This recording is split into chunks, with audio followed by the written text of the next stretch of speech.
All right, joined now by Andy Gresh for Rapid Fire Wednesday. All right, the Patriots in their last 5 wins have not given up more than 17 points. Is their defense, quote-unquote, back? Yeah, they've turned the corner, Yianni, because of the consistency. And you mentioned it's 5 in a row. You look at the passing yards in the first 4 games, right around 325. In the last 5 games, you're around 215. So they've cut down on some of the passing yards, and playing with a lead always helps. Bill Belichick loves nothing more than good special teams play and a lack of penalties. Just 1 penalty in that Broncos game.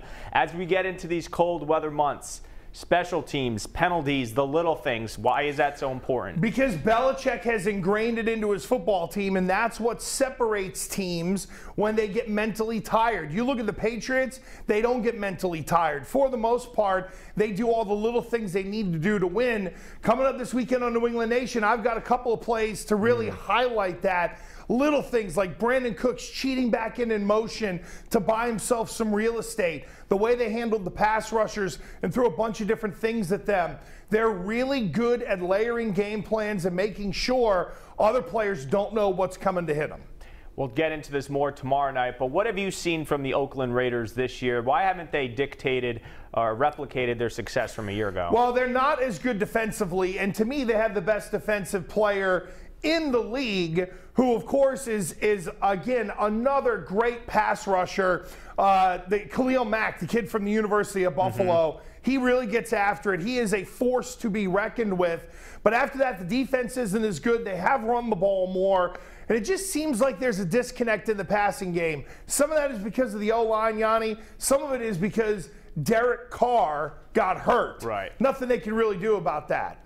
All right, in Colorado Springs, their first practice today, similar elevation that they'll see in Mexico City.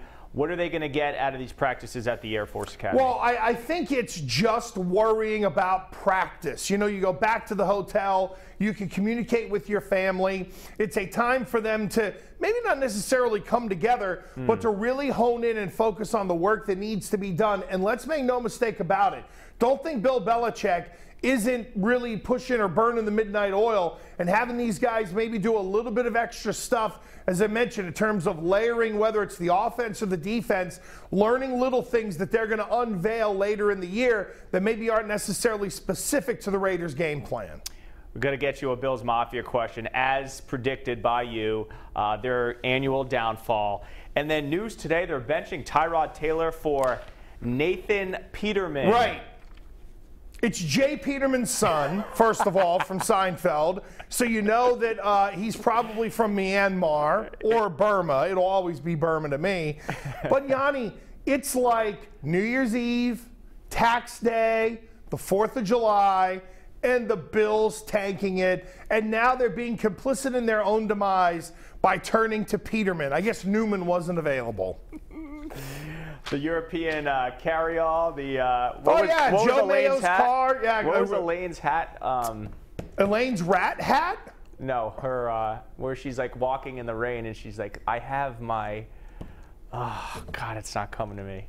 Anyway, better catalog when Elaine was in charge or Peterman?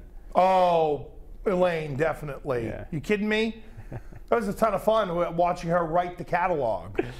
All right, good stuff, Gresh. We'll see you tomorrow night on the Sports Wrap. Much more from this edition coming up right after this.